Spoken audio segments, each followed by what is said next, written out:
Bugun sizlar bilan har bitta qo'y boqadigan insonni fermasida bo'lish kerak bo'lgan dorilar anjomlar haqida gaplashib chiqamiz. Raspakovka chek deydi-yu.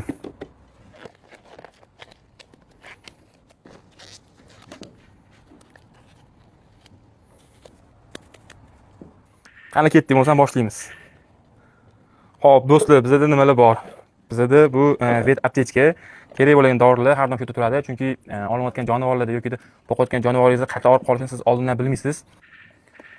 Xo'p, bular keladigan bo'lsa, har doim ichki tashqi parazitlarga, qo'tirlarga, gijjalarga, qurtlarni tushirishga biz oladigan qo'limiz Ivermek Nitafarmniki original mahsulot. Hop. Bronxit yo'llariga, ichki shamollashlarga, o'pka shamollashlarga, yo'talga, burun oqishiga, ayniqsa ko'pchilik sort burun oqishiga eng kuchli antibiotik MS Enro 100 taligi ketdi. Hop. Multivit mineral, multivit uramiz. Multivit bilan kichkinasi ham bor bu vitaminaga. Hop. Multivit, bu ham multivit, bu ham multivit, mana bu ham multivitni suvga qo'shiladigan. Hop, kim suvga qo'shishi suvga qo'l urishi bilmaydigan bo'lsa, suvga qo'shiladiganini olib, suvga qo'shib bersangiz ham bu ham ta'sir qiladi. Eng yaxshi ta'sir qiladigani baribir muskul orasiga, so'lchun qo'ylarga, otlarga, mollarga ham, itlarga ham, hatto tovuqlarga ham qilsa bo'ladigan multivit bu mineral kompleks, mana hamma minerallar yozib qo'yilgan. Ketdi bunimiz. Hop, keyingisi diazinon. Diazinon nima yaxshi ko'raman?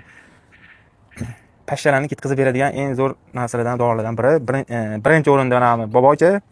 Bilasizlar, bu hidi bor, sasura, buni ham hidi bor, lekin bu tezroq tarqalib ketadi. Bu sepiladigani, ya'ni shu apparatni sepib chiqasiz devorlarga hamma yoqqa. Buni o'sha idishga tayyorlab, qisib qilib, o'sha yerga o'pishga hammasini bitta qilib yig'ib qiradigan dori vosita deb hisoblasangiz bo'ladi. Diazinon olib hamma joyga sepib chiqsangiz bo'ladi. Dash qo'ylarning ustiga ham, burgalarga, kanalarga mana hammasini sepib chiqsangiz bo'ladi.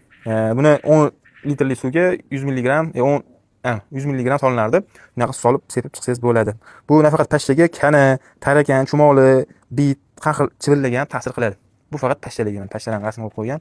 Mana shu dorini nomini o'zbekcha nomini topganga, lekin peshga ketaman. Kommentga yozib ketinglar. Hech kim bilmaydi. Xitoychasini ham tarjima, xitoychani biladiganlar tarjima qilinglar. Nima deb yozilgan. Lekin o'zim sun'iy intellekt tarjima qilib yozib qo'yaman.